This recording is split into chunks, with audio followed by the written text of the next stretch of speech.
কখনো মাদুরে বসে, কখনো হাঁটতে হাঁটতে আপন মনে গান গেয়ে চলেছেন এই দৃষ্টিহীন বাউল। মাত্র 11 বছর বয়সে রেডিওতে গান শুনে প্রথম সুর শেখা তার সুরে মুগ্ধ হয়ে কেউ সামান্য কিছু অর্থ দেন, তবে অনেক সময় খালি হাতেই ফিরতে হয় বাড়ি। তবুও জীবনযুদ্ধে কখনো হার মানেননি এই সুরের জাদুকর। এইভাবেই কাটিয়ে ফেলেছেন জীবনের ৪৫টি বছর।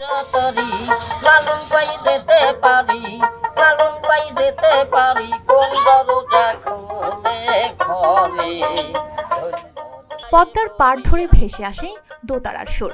এক হাতেই দোতারা বাজিয়ে সুর তুলছেন রইচুদ্দিন বয়াতি।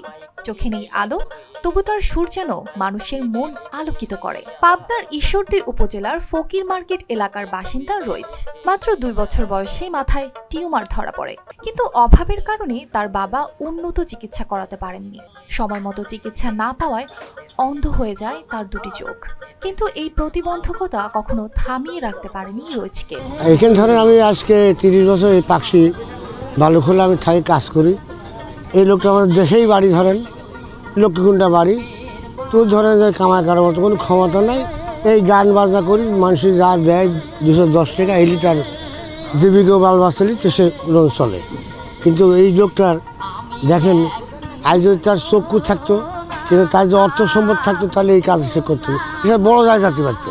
শিল্পী রইচুদ্দিন মামু দীর্ঘদিন এখানে গান বাজনা করে, গরিব মানুষ এই 2-4 টাকা পায়, এই দিয়ে উপার্জন করে আর কি। উনি ভিক্ষা করে না, কিন্তু এখানে গান বাজনা দিয়ে যে টাকা পায় এভাবে চলছে, কিন্তু এই টাকা দিয়ে সংসার চলে না কর।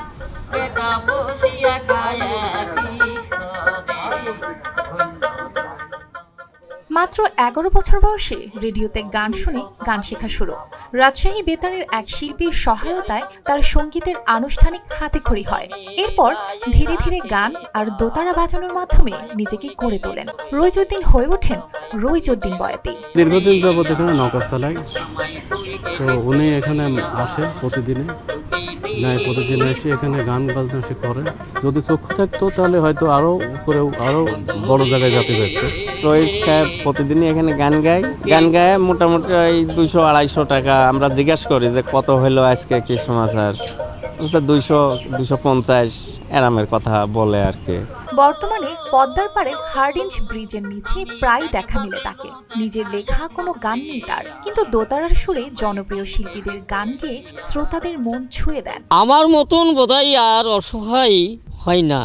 আমার 1.5 বছরের সময় মাথায় একটা দুর্ঘটনার থেকে আমার 2টা দৃষ্টিতে আমি কম দেখি।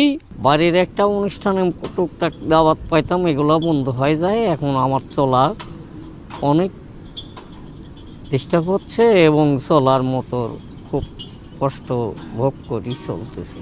দীর্ঘ 45 বছর ধরে এই অন্ধ বাউল তার সুরের মাধুর্যে মানুষের মন জুগিয়েছেন। আমি একটা আনবিকের কর্মী, 4 বছর ধরে আনবিকে আছি। দুপুরে যে লাঞ্চ টাইমটা দেয়, অল টাইম আসি আমরা দুপুরে লাঞ্চ টাইমটুকু ওনার কাছে গান শুনি। উনি একটা ভালো গায়ক, মানুষ খুশি হয় যা দেয় উনি তাতেই অনেক খুশি। রইচুদ্দিনের সংসারে আছেন তার স্ত্রী ও 2 সন্তান। প্রতিদিন গান গেয়ে 200 থেকে 400 টাকা রোজগার করেন তিনি। সামান্য এই আয়ে চলে তার সংসার। জীবনটা কঠিন হলেও সুরের প্রতি তার ভালোবাসা যেন কোনো কষ্টকেই থামাতে পারেনি। আমি পাহাড় দিকে তীরে দয়াল মাওলা রে।